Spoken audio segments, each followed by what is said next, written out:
Your credentials accessed restricted accounts at 2:13 a.m. Credentials can be cloned. Someone manipulated those logs. Careful, Marcus. You're terminated, effective immediately. Activate the emergency shareholder provisions. Are you certain? I need you to fire every one of them. Do it. Do it tonight. Don't make that call, Marcus. The warning came from the woman standing inches from him, her hand still pressed against his chest, her lips barely separated from his after the kiss neither of them had planned. Marcus Cole stared at the phone in his hand. Beyond the glass doors of the executive conference room, people were laughing. They were celebrating his dismissal. His security badge had already been deactivated. His company laptop had been taken. A cardboard box containing 8 years of his life sat beside his feet. And inside that conference room, the executives who had just fired him were pouring champagne. Marcus looked back at the woman in front of him. Elena Brooks was beautiful, even when she was terrified. Her dark auburn hair had slipped loose around her shoulders, and her green eyes were fixed on him with an urgency he had never seen before. "You don't understand what they've done," Marcus said quietly. "I understand enough." "No, you don't." Elena glanced toward the conference room. "Then tell me." Marcus slowly raised the phone. "If I make this call, people are going to lose everything." Elena swallowed. "Including you?" A strange smile touched his face. "No." He pressed the number. Someone answered after one ring. Marcus spoke only 6 words. "Fire every one of them, tonight." Then he ended the call. Have you ever been mistaken for the smallest person in a room you built? Stay with me till the end of this story. Hit the subscribe button and turn on the notification bell so you don't miss our next videos. Comment your city and country where you're watching from.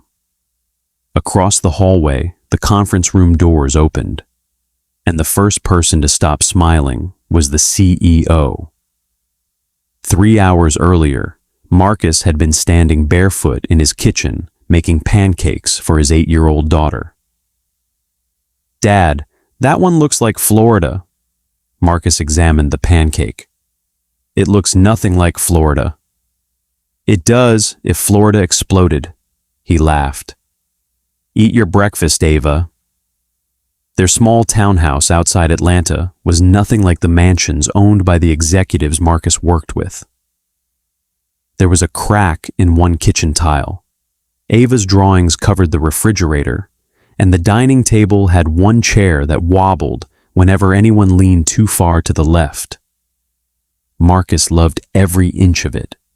Since Ava's mother had died 5 years earlier, the house had become their sanctuary. He had learned how to braid hair badly, attend parent-teacher meetings nervously, bake birthday cakes disastrously, and answer questions about grief he sometimes could not answer for himself. At 39, Marcus had stopped expecting life to give him another chance at love. Then Elena Brooks had walked into an elevator 6 months earlier. She was an attorney in the compliance division of Westbridge Global, the financial technology empire where Marcus worked as a senior systems architect.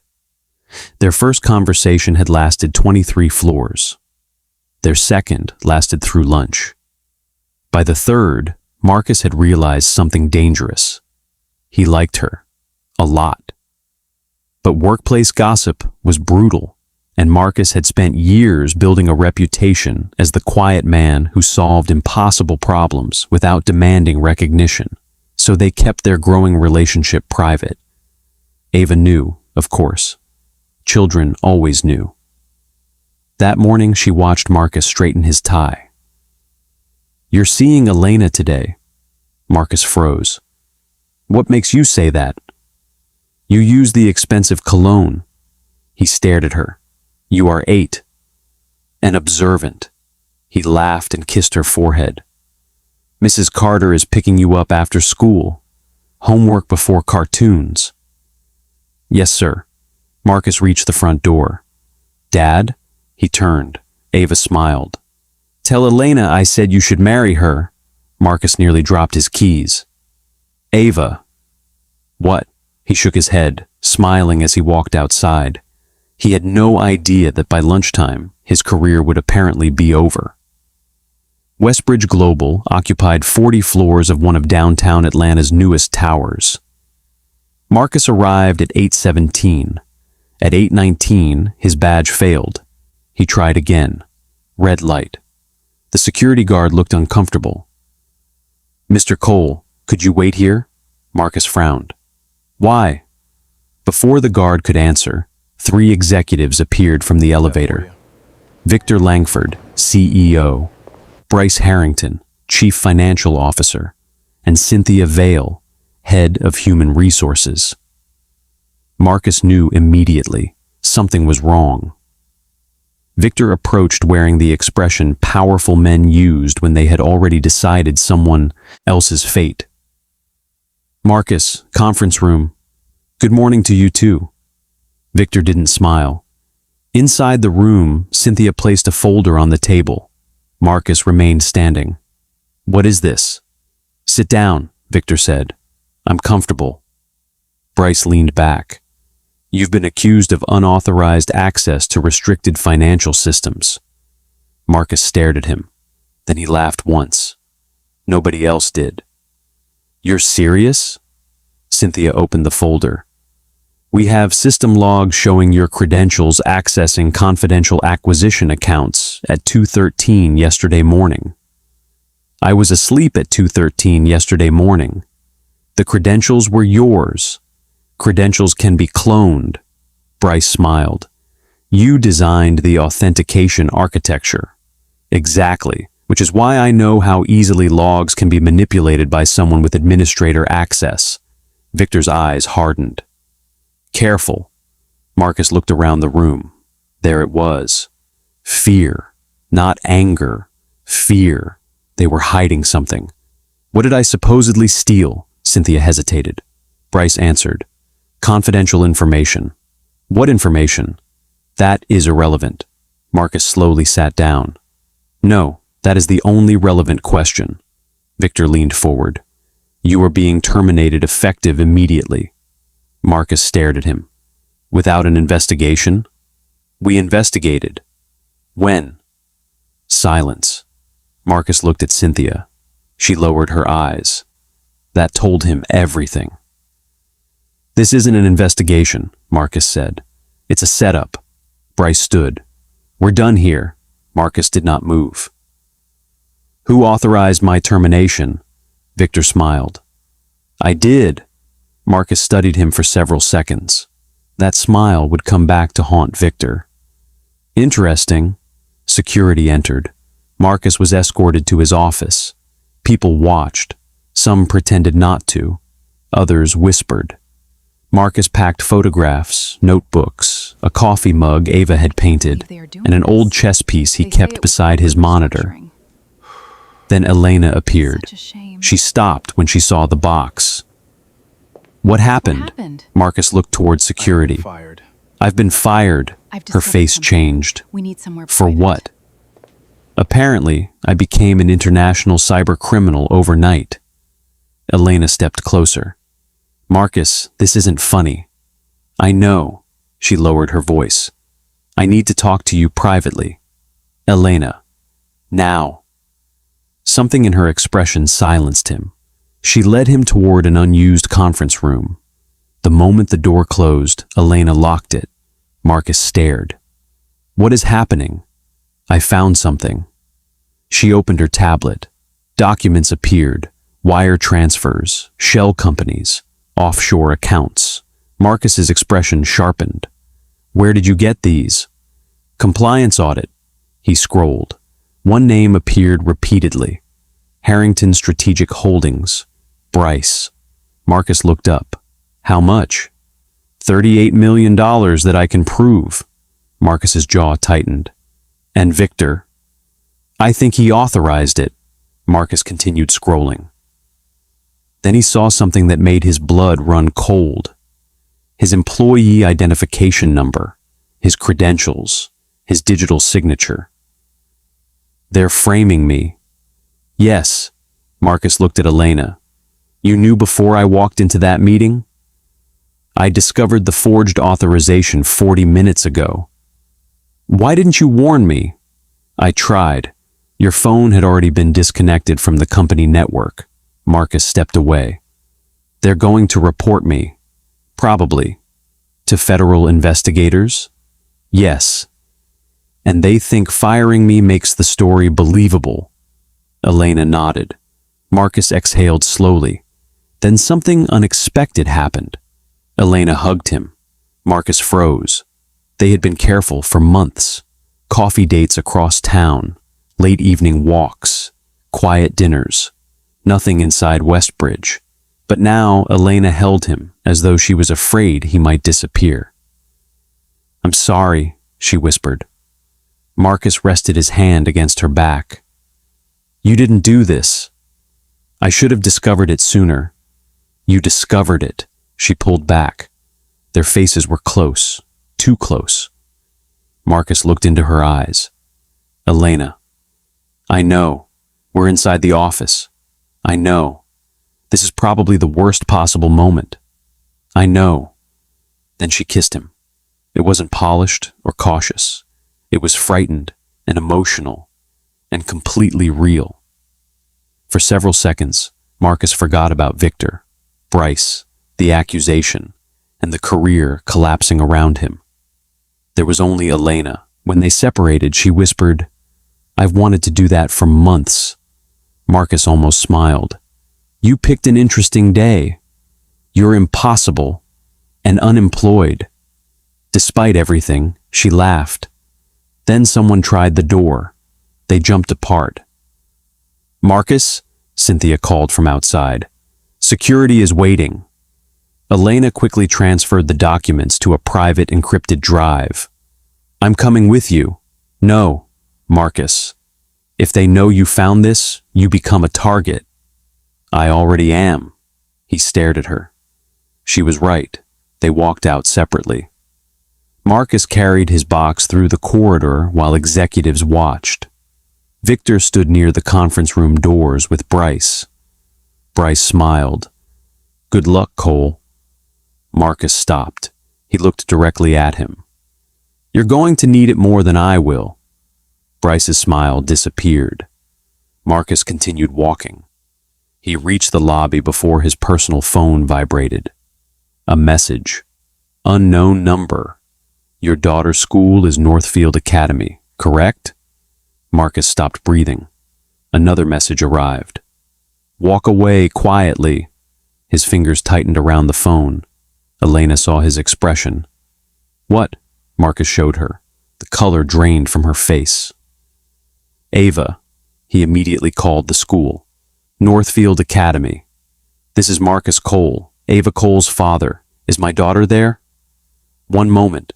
Those 5 seconds felt endless. Yes, Mr. Cole. She is in class. Do not release her to anyone except Mrs. Carter or me. Nobody. Do you understand? Yes, sir. Marcus ended the call. Elena touched his arm. Go get her. Marcus shook his head. If I run now, they know they can control me through her. She could be in danger. That's exactly why I'm ending this today.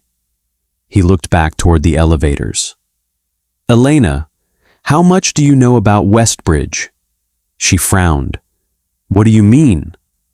Who founded it? Victor's father. That's what the website says. Marcus picked up his box. Come with me. They walked into a quiet corridor beside the executive suites. Marcus stopped near a window. My father was named Samuel Cole. Elena waited. He was an electrical engineer, brilliant, terrible businessman. Marcus smiled faintly. He and Victor's father, Raymond Langford, built the first Westbridge payment platform in a garage. Elena stared. What? Raymond had money. My father had the technology. Why isn't Samuel Cole anywhere in the company history? Because my father wanted privacy. When Westbridge started growing, He transferred his public voting authority into a trust. Elena's eyes widened. Marcus continued. When he died, that trust transferred to me. She stared at him. Marcus, what exactly are you saying? I own 42% of Westbridge Global. Silence. Elena blinked. 42? Yes. That makes you the largest individual shareholder. Yes. And Victor fired you? Marcus looked toward the conference room. He thinks I sold my inheritance years ago. Did you? No. Does anyone know? 3 trustees, 2 attorneys, and now you. Elena looked stunned. Why work here as an employee? My father made me promise something before he died. He said if I ever wanted to understand the company, I should work inside it without people treating me like an owner. And you did that for 8 years? Marcus nodded. I wanted to know who people were when they thought I had no power. Elena looked through the glass toward the executive floor. And now you know. Marcus's phone vibrated. Another photograph. Ava leaving school during a field trip the previous week. Someone had been watching her. Elena covered her mouth. Marcus's expression changed. The gentle father disappeared. In his place stood the largest shareholder of Westbridge Global. He made one call. His attorney answered. Marcus, activate the emergency shareholder provisions. There was a pause. Are you certain? Completely. What happened? They threatened Ava. Silence. Then the attorney's voice hardened. Give me 15 minutes. Marcus looked at the conference room where champagne had begun appearing. Make it 10. That was when Elena tried to stop him. Not because she wanted to protect Victor, because she knew what Marcus could unleash. But Marcus had already decided. Fire every one of them, tonight. His attorney understood exactly who he meant.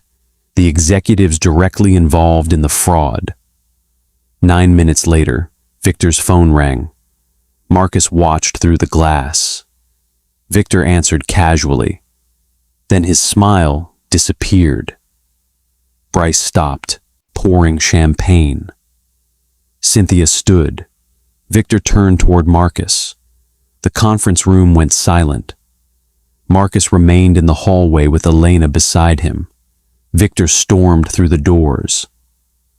What have you done? Marcus set his cardboard box down.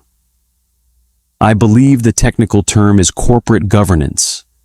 You don't have the authority. Marcus smiled. Check your email. Phones began buzzing, one after another. Executives opened emergency notices from the board. Suspension pending investigation. Termination of executive privileges. Asset preservation orders. Mandatory surrender of company devices. Bryce came rushing out. This is insane, Marcus looked at him. No, Bryce. Insane was stealing $38 million and using my credentials to hide it. Bryce froze. Victor's face went pale. Elena watched him carefully. Marcus continued. Really insane was threatening my daughter. I don't know anything about that, Victor snapped. Marcus studied him. He believed him. That worried him. Because if Victor had not sent those messages, someone else had. Suddenly the elevator doors opened. 4 attorneys stepped out with 2 independent forensic investigators and building security. At their center was an elderly woman wearing a gray suit. Victor whispered, Margaret? Margaret Cole was Marcus's 71-year-old aunt and chairwoman of the family trust. She walked directly toward him. Where is Ava? Safe. Good. Then Margaret turned toward Victor. I remember changing your diapers. Victor looked humiliated. Margaret smiled coldly. You were less troublesome then. Elena nearly laughed. Margaret addressed security. Collect their devices. Bryce backed away. You can't take my personal phone. A forensic investigator stepped forward. We have a court preservation order. Bryce's confidence vanished. Marcus noticed. He looked at Elena. "He's scared of the phone." She nodded. Security approached Bryce. He suddenly ran, not toward the elevator, toward the stairwell. "Stop him!" 2 guards chased him. The stairwell door slammed. Marcus followed. Bryce raced down 3 flights before a guard caught him. His phone slipped from his hand. It struck the concrete floor. The screen cracked. Marcus picked it up. A notification flashed. Payment confirmed. $250,000. Recipient, Darius Kane. Marcus stared at the name. He knew it. Darius Kane had worked security at Westbridge until Marcus recommended his termination 2 years earlier, after discovering he was secretly selling employee information. Marcus's stomach turned. Darius knew where employees lived. He knew family names, schools, emergency contacts. "Ava." Marcus ran. Elena followed. They reached the parking garage. Marcus called Mrs. Carter. No answer. Again, no answer. Then his phone rang. "Ava." He answered immediately. "Baby?"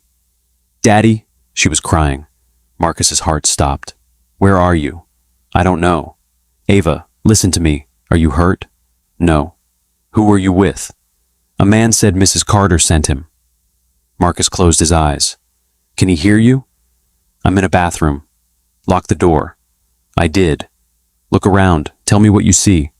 "A sink, a window." "Outside the window." Ava climbed. "Trucks." "What kind?" "Big ones." "Anything written on them?" She paused. "Georgia Freight." Elena was already searching. "There's a Georgia Freight depot 6 miles south." Marcus ran toward his car. Police were called. For the next 12 minutes, Marcus drove while Elena stayed on the phone with Ava. "Tell me about your science project," Elena said gently. Ava sniffled. "The volcano?" "Yes. It exploded too much." "That sounds like an excellent volcano." Marcus gripped the steering wheel. Elena looked at him. "Police are 3 minutes away." They reached the depot first. Marcus jumped from the car. "Marcus, wait." He didn't. Inside the abandoned warehouse, Darius Kane was pounding against a locked restroom door. "Ava!" Darius turned. Marcus charged. The 2 men crashed into a metal shelf. Darius swung first. Marcus took the punch and drove him backward. Years of fear, grief, and rage exploded at once. Then Marcus heard Ava screaming. "Daddy!" He stopped. That voice mattered more than revenge. Marcus backed away. Police sirens screamed outside. Darius tried to run. He made it 20 feet. Officers flooded the warehouse. Marcus rushed to the restroom. "Ava!" "Daddy?" "It's me." The door opened. His daughter launched herself into his arms. Marcus dropped to his knees. He held her so tightly that she complained she couldn't breathe. He loosened his grip, but didn't let go. Elena arrived seconds later. Ava reached toward her, too. Elena knelt and wrapped both of them in her arms. For the first time that day, Marcus felt something inside him break. Not anger, fear. He buried his face against Ava's hair. "I've got you," Ava whispered. "I knew you would come." Across town, Bryce Harrington was arrested before midnight. His phone contained years of evidence. The stolen millions were only the beginning.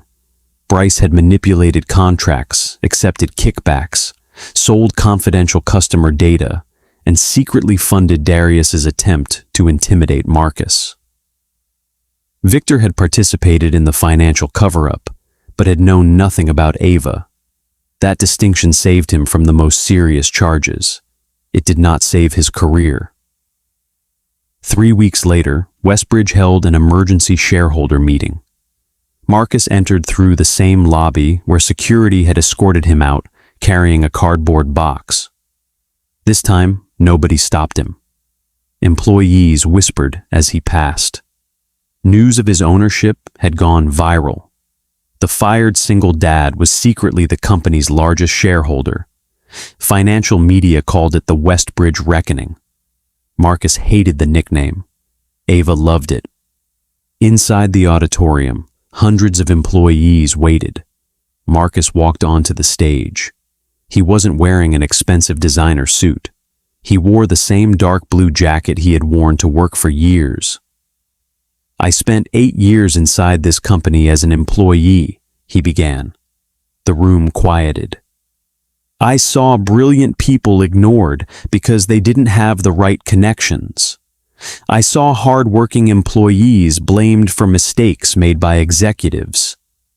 I watched people stay silent because they were afraid losing a paycheck would mean losing their homes." He paused. "I was one of them." Some employees looked surprised. "Ownership didn't make me better than anyone here. It simply gave me a responsibility I avoided for too long." Elena watched from the front row. Ava sat beside her, swinging her legs. Marcus continued. "Westbridge will not be rebuilt around revenge. It will be rebuilt around accountability." Applause began slowly, then spread. Marcus raised a hand. "And before rumors begin, no, I am not becoming CEO." Laughter rippled through the room. "I already have a demanding boss." He looked at Ava. She grinned. Afterward, Marcus found Elena alone on the rooftop terrace. Atlanta glittered below them. "You disappeared," he said. "I thought you deserved a moment with your employees." "Our employees," Elena smiled. "I'm still deciding whether I want to stay." Marcus stopped. "Why?" She looked at him. "Because dating the largest shareholder while working in compliance is a nightmare." "Dating?" Her eyebrow lifted.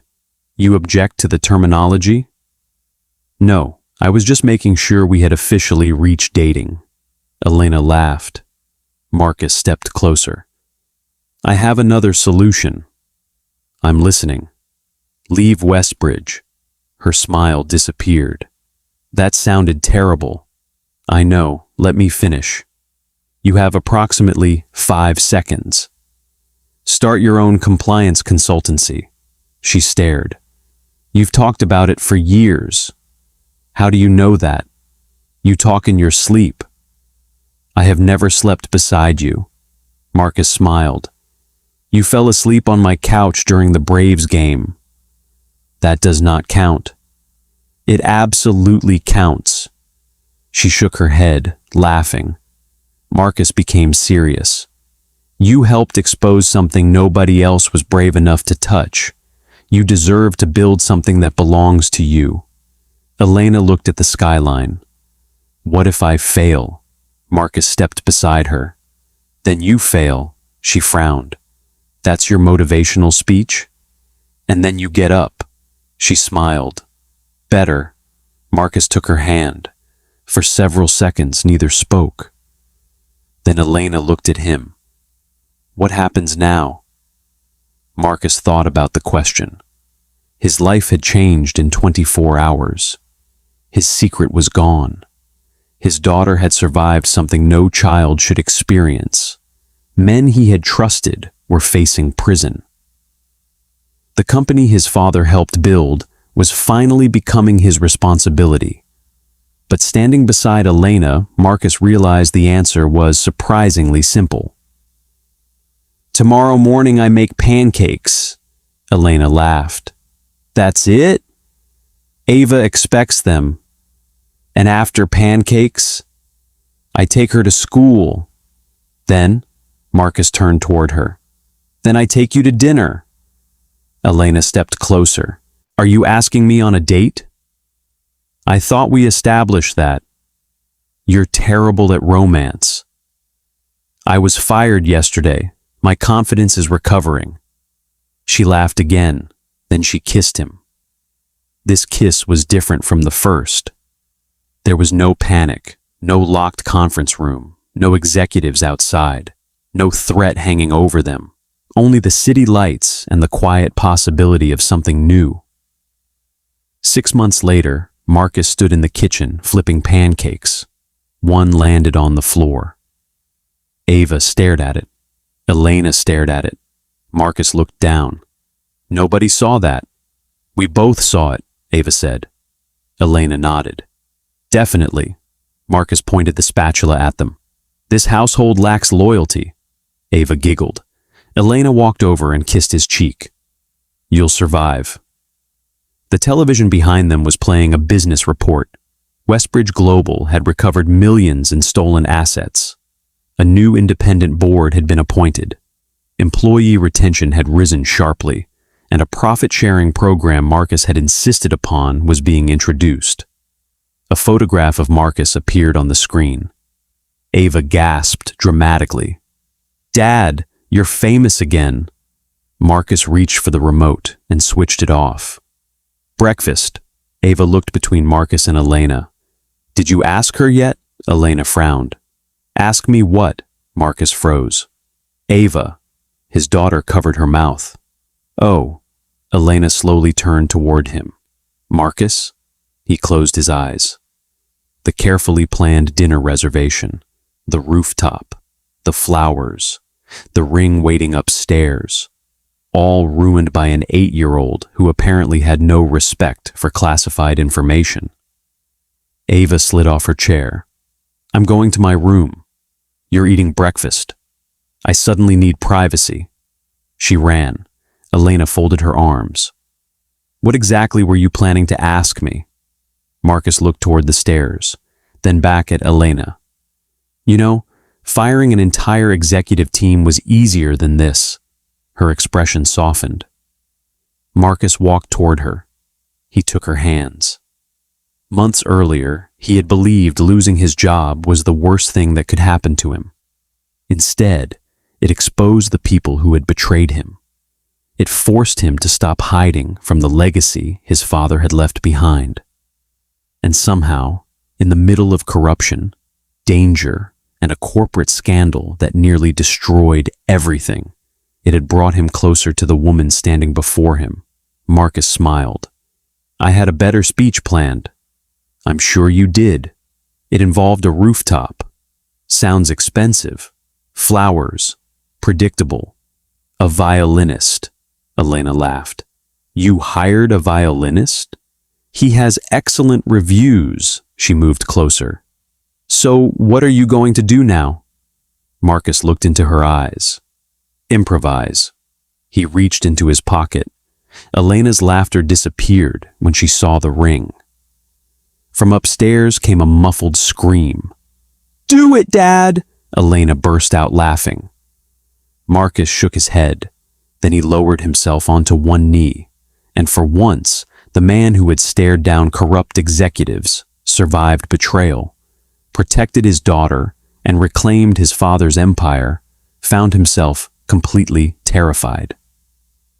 Elena Brooks, somewhere between that elevator ride, the worst kiss timing in corporate history, and you keeping my daughter calm when I couldn't reach her, I realized something. Tears filled Elena's eyes. Marcus smiled. I spent years believing protecting my heart was the same thing as protecting my family. Then you came along and proved I was wrong. Upstairs, Ava was suspiciously silent, probably listening. Marcus continued. I don't need someone to rescue me. I don't want someone impressed by money, ownership, or headlines. I want the woman who stood beside me when everyone else thought I had nothing. Elena covered her mouth. So, Elena, will you marry this unemployed man? She laughed through her tears. You own 42% of a multi-billion-dollar company.